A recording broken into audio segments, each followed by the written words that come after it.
ออกค่ะมาส่งไว้ก็เขาดังเสียงในค่ะเนาะเลยพี่น้องได้ดังเสียงเจอเข้ามาด้วยเนื้อYouTube ในค่ะเนาะ SKL Video Channel ในค่ะเนาะมันในก็ขาเฮาในค่ะเนาะมี iPhone มาตัวนึงในค่ะเนาะอ๋อค่ะอันนี้ก็จะเป็น iPhone 7 32กิกในค่ะเนาะอันนี้ก็เดี๋ยวมีลองสั่งมาเฮ็ดในพี่น้องเขาในค่ะเนาะหนังหือมันได้ปลดได้ถูกแม่นในค่ะเนาะมันในก็เขาเดี๋ยวมาลาดนี้ลายล่างเครื่องพงในค่ะเนาะ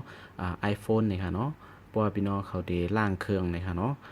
ถูกดีล่างเจิ้งหือเฮอมันถูกแม่นนะคะเนาะตอนตาผู้เจอ iPhone อำนั้นก็ใจก้นเจอ iPhone ก็ตุ้ยไว้ให้เป็นตั้งหูตั้งหันไรนะคะเนาะบางปองบางเลยกวนดีอันเขาเจอ iPhone เนี่ยก็มาถามเฮาก็อาจจะติเป็นไรนะคะเนาะติมาถามก็มีนะคะเนาะว่าเฮ็ดเจิ้งหือล่างนี่นั่นค่ะเนาะกำพองก็ตีหมอนะคะเนาะกำพองก็ยังตึกขี่มาอำเป้มาจึงหนังว่านั่นค่ะเนาะซื้อมาจาก iPhone ยกก็อำไปหมอล่างเครื่องนะคะเนาะเฮ็ดApple ID ก็อำไลนะคะเนาะจูเอาเป็นเฮ็ดปั่นกล้วยในก็มีในตั้งนำอยู่นะคะเนาะอ๋อค่ะอันนี้ก็วนว่าเฮ็ดเฮาตอนตาก้นเจออันอำไปหมอนะคะเนาะอ๋อค่ะเจออันหมอก็คามกว่านะคะเนาะมันเป็นสังนะคะเนาะค่ะย้อนตรงตักมือสงกูก้นนะคะเนาะอันนี้ก็ปัวเฮาคาติล่างเครื่องฟงเฮาคานะคะเนาะมันซึ่งว่า iPhone เฮาคานะคะเนาะเรียนหึงๆเหี่ยวมันเทิงมันอึดนะคะเนาะมันอ่ำบ่แลดหลีจังนั้นค่ะเนาะมันได้คำเสอ่าก่อนได้ออกมาอีสังเสียมว่าเฮาเต็กสังเสียมว่านะคะเนาะเต็กสัง1กรัมแล้วก็ได้เลยเปิ้อีก1จ่องได้ออกมาจังนั้นค่ะเนาะมันได้เทิงเหมือนจังก้นคานไว้ค่ะเนาะอ๋อค่ะบัวมันเป็นจังนั้นมาเนี่ยเฮาค่ะก็ถูกหลีล่างเครื่องนะคะเนาะเพราะว่าอันดังสุดเพราะว่าพี่น้องเขาได้ล่างเครื่องนะคะเนาะอันนี้หมักฐานมันนะคะนะอันนี้ค่าห้องไปเลยเปิดนะคะเนาะเปอร์เซ็นต์นะคะเนาะว่า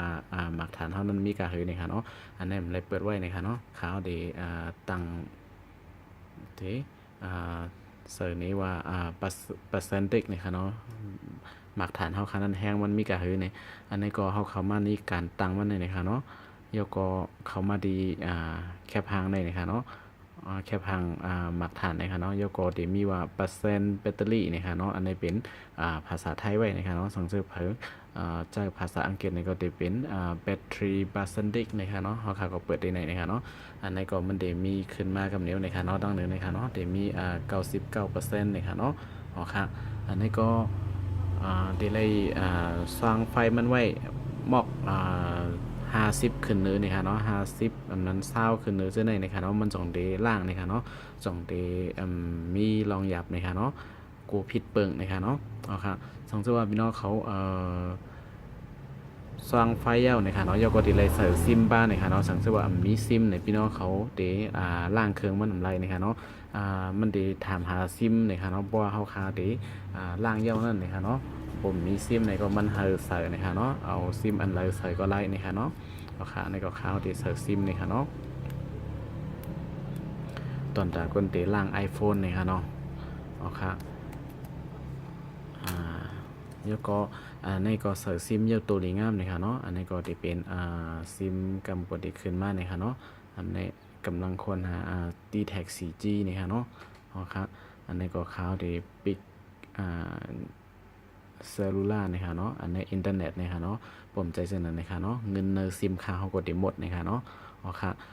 อันนี้ก็ยกก็เดมีแทงอันลำลองที่สุดนะคะเนาะเพราะว่าพี่น้องเขาเดล่างเครื่องนะคะเนาะมันเดมีตั้งเลยในนะคะเนาะที่เป็นApple ID นะคะเนาะ iCloud นะคะเนาะที่ในพี่น้องเขาถูกรีsign out ออกก่อนนะคะเนาะถูกรีเอาiCloud อีเมลอันนี้ออกก่อนนะคะเนาะก่อนพี่น้องเขาเดไปเลยล่างเครื่องนั่นนะคะเนาะถูกรีเอาออกนะคะเนาะเพราะว่าเอาออกอำไลเนี่ยก็อย่าไปกว่าล่างล่าๆนะคะเนาะเพราะว่าเครื่องเฮามันล็อก Apple ID นะคะเนาะ Apple ID นั่นนะคะเนาะมันได้เฮ็ดสั่งอำไลนะคะเนาะเอากว่าเฮ็ดสั่งก็อำไลนะคะเนาะอะไรว่าซุ่มลายนะคะเนาะเอากว่าขายก็มีเพอซื้อเยี่ยวนะคะเนาะสังเกตว่ามันลอกนะคะเนาะอันในลองใหญ่ที่สุดนะคะเนาะดีเลยออกนะคะเนาะพวกออกอำไลก็รูล่างนะคะเนาะพวกออกอะไรก็ล่างไรนะคะเนาะโอเคเอาอีเมลที่อันเฮาค่ะมีนั่นออกเซ็งๆนะคะเนาะอันลำลองที่สุดที่เป็น Apple ID ในที่ดังเหนือในนะคะเนาะสังเกตว่ามีในพี่น้องเขาดีเลยกว่าเอาไซเอาออกนะคะเนาะเพราะเขามาดีในมันก็ตีเข้ากว่าเสียตั้งแต่สุดๆเต็มมีว่าไซเอาออกนะคะเนาะเพราะว่าเขาเข้ากว่าเต็กเอาออกลงชื่อออกในนั่นค่ะนะ มันดีเฮาคาเซอร์หมายลับของเฮาในค่ะเนาะเป็นหมายลับที่เฮาคาเซอร์ของเป็นของ Apple ID ของเฮาอีเมลของเฮานั่นค่ะเนาะแล้วก็อันที่2นะคะเนาะบางปก็ออกกระจ้อมกันนะคะเนาะบางปผมเจออีเมลอันเดียวกันในก็ที่เป็น iTunes Store ดีในก็ที่มีอีเมลแทงอันนึงนะคะเนาะ Apple ID นะคะเนาะ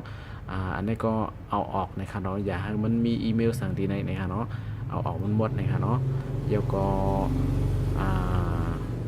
รายชื่อดีนะคะเนาะที่เป็นอีเมลดีเมลต่างๆนี่ก็เอาออกหมดก็ดีลีนะคะเนาะที่ได้ก็ออกก็ยามมีลองหยาบซึ่งคือนะคะเนาะเครื่องห้อมลอกนะคะเนาะเพราะว่า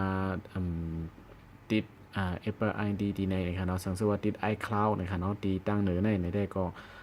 เดเพราะว่าเฮาคาล่างนะคะเนาะเพราะว่าเฮาคาต้องได้เป็นสั่งนะคะเนาะของเฮาคาเพราะว่าเป็นอีเมลเฮาคานะคะเนาะหมายลับก็เฮาต้องอยู่หังก้วยเฮานะคะเนาะอันนั้นก็เลยเต็มเลยหมายไว้ในปรับในสังกอลีนะคะเนาะจึงนั้นได้ก็ที่มีลองหยับนะคะเนาะสังซึ่งว่ามันเจอตั้มใจว่าเฮาคาได้เต็มไว้นะยก็ตีต้องลีอิ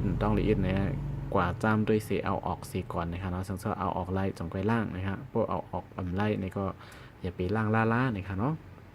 อ๋อครับเพราะว่าเขาขาดดีล่างเครื่องดีให้จนหือนะครับเนาะเขาก็มาดีเซตติ้งนะครับเนาะพวกเป็นลิกไทยมันก็ดีว่าเป็นโทรไปนะครับเนาะมาดีเซตติ้งที่เป็นมาจึงคิวมักล่อจังไหนครับเนาะเขาว่าดีไหนฮะแล้วก็ลงกว่าดังแต่สุดๆนะครับเนาะมันได้มีว่ารีเซ็ตเครื่องนะครับเนาะรีเซ็ตในพวกภาษาอังกฤษนะครับเนาะอันนี้ก็ข่าวดีหวนหลังก่อนนะครับเนาะดีเป็นอันนี้นะครับเนาะอันที่2นะครับอันนี้ปิดเครื่องนะอันนี้เดปิดเครื่องไว้นะครับเนาะเอามาแทงอันตามมันได้นะครับเนาะเดี๋ยวว่ารีเซ็ตเครื่องนะครับเนาะเพราะว่ามาดีในนะครับเนาะมันจะมีหลายแถวนะครับเนาะรีเซ็ตอีก3หมดนะครับเนาะรีเซ็ตหมดนะครับเนาะโอเคเขา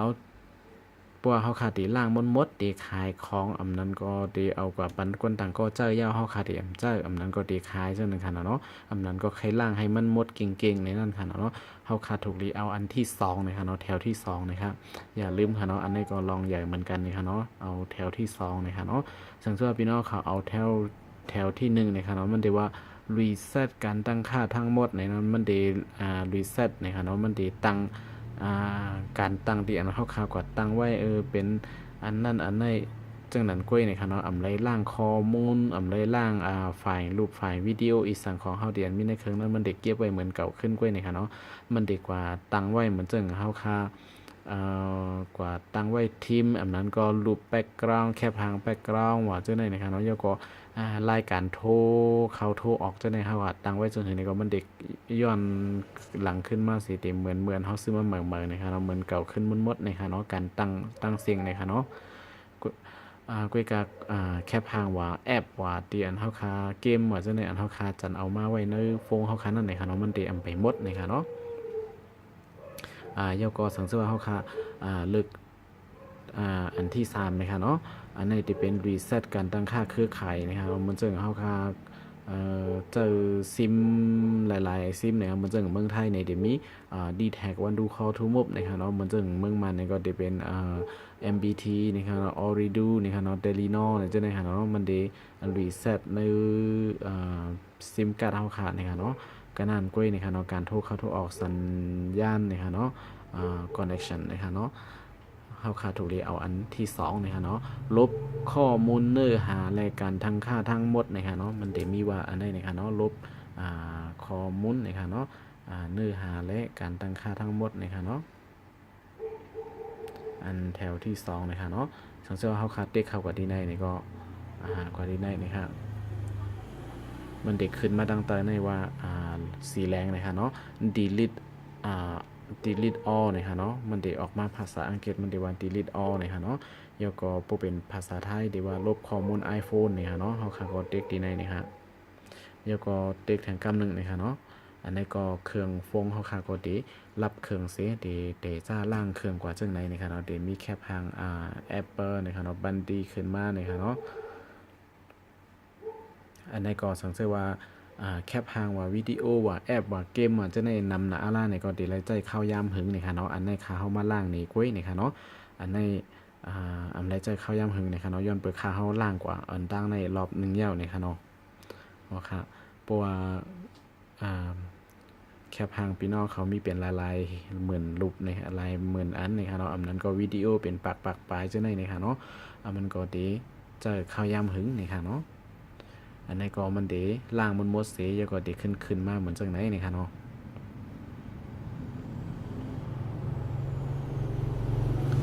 ค่ะอันนี้ก็เดี๋ยวเลยเปิ้ลหึงๆเนี่ยค่ะเนาะอำตับโลเฮ็ดซังเนี่ยค่ะเนาะเปิ้ลหลายๆกล้วยเนี่ยค่ะเนาะวางสิอยู่เย็นๆไว้เนี่ยค่ะเนาะอำโลก็เต็กซ้ายเต็กขวาตั้งเลยเนี่ยค่ะเนาะ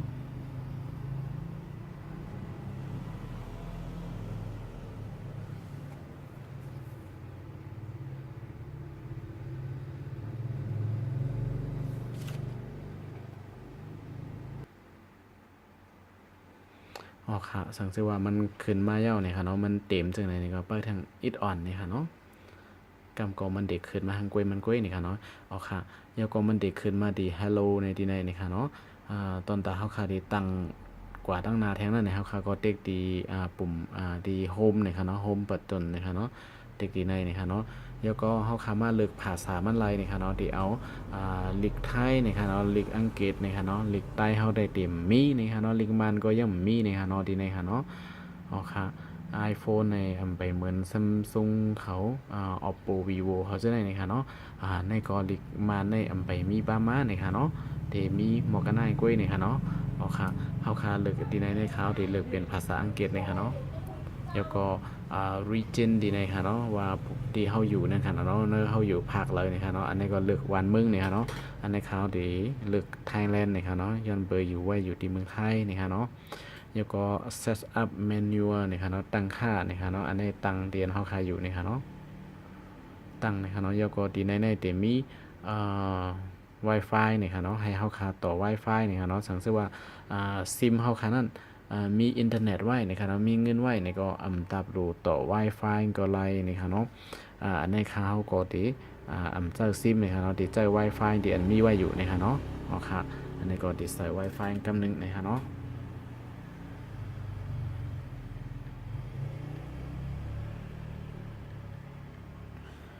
อ๋อค่ะอันนี้ก็ค่าเขาก็ได้ใส่หมายลับนะครับเนาะ password นะครับเนาะ Wi-Fi นะครับเนาะของเขานะครับแล้วก็join นะครับเนาะอ๋อค่ะอ๋อค่ะอันนี้ก็เป็นอันต่อ Wi-Fi เย้าตัวลิงามนะครับเนาะแล้วก็เต็กดีว่า NAC นะครับเนาะตั้งเหนือในนะครับเนาะแล้วก็เปิดกำหนึ่งนะครับเนาะ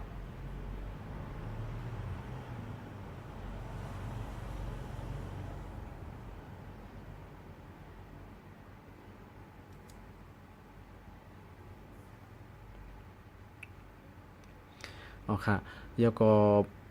มันได้มาที่ไหนนะครับเนาะได้ว่าเขาค่ะใส่หมายลับ password อันนั้นก็เป็นอ่า สแกนนิ้วเนี่ยค่ะเนาะสแกนนิ้วมือเนี่ยค่ะเนาะดีในเนี่ยค่ะเนาะดีสแกนนิ้วมือเนี่ยค่ะเนาะดีในสังเกตว่าจะเป็นเครื่องเฮาคาที่จะข้างก้อยเนี่ยนั่นก็ใส่กว่ากำเร็วกว่าไล่เนี่ยค่ะเนาะใส่ก็ไล่อยู่ข้ามกว่าไล่เนี่ยค่ะเนาะสังเกตว่าพี่น้องเขาใครใส่เนี่ยก็ใส่ไล่เนี่ยค่ะเนาะเด็กใส่ไล่เนี่ยค่ะเนาะสังเกตว่า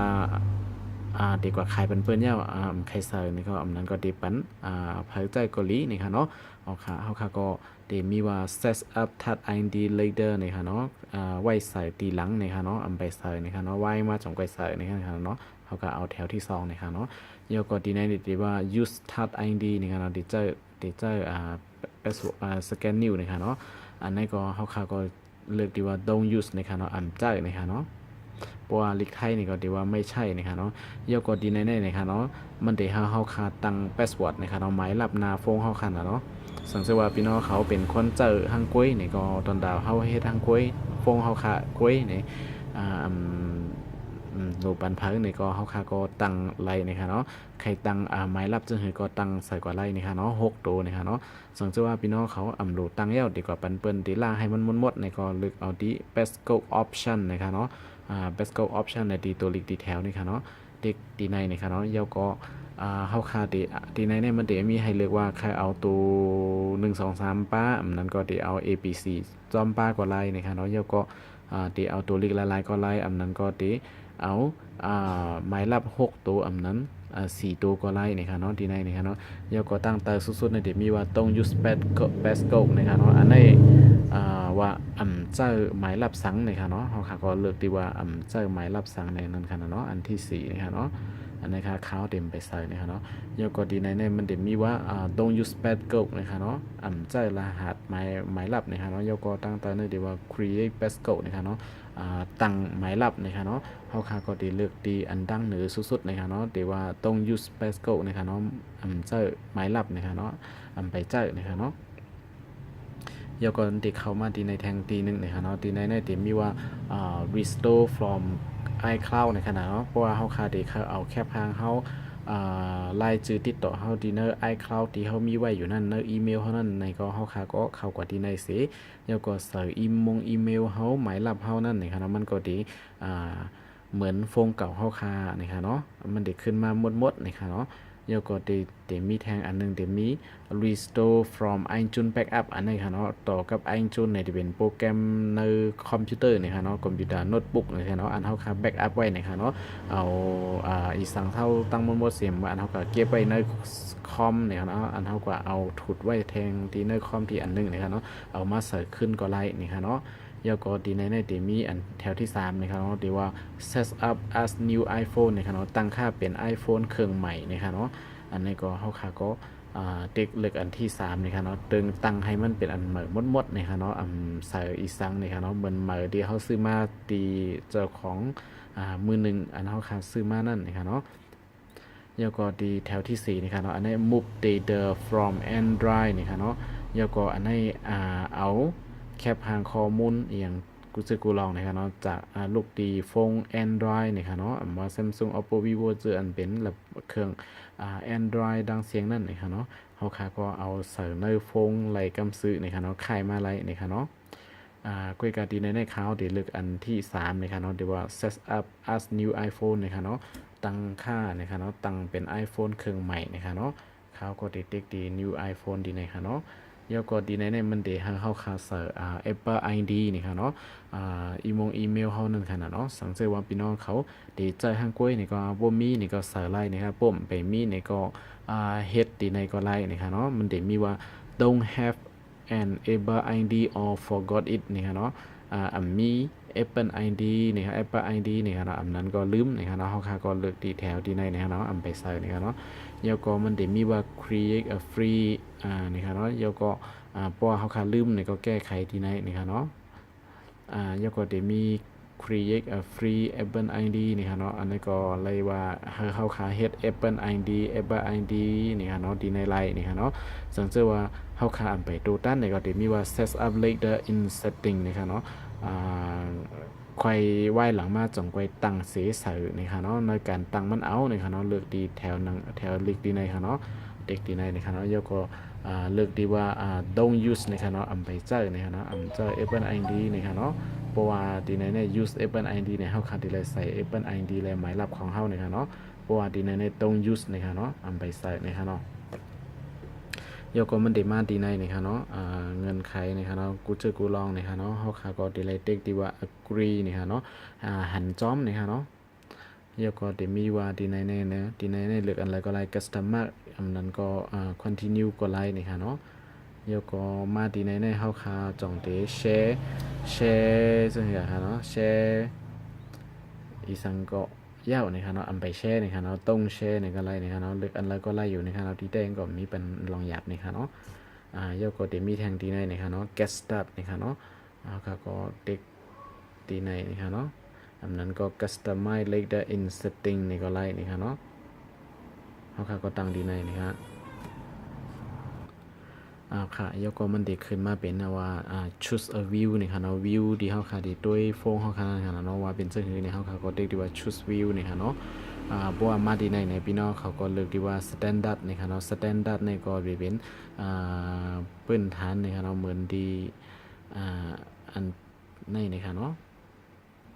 ยก็เลือกบันดี next นี่ค่ะเนาะยก็ get start นี่ค่ะเนาะอันนี้ก็เป็นอันเย้าตัวลิ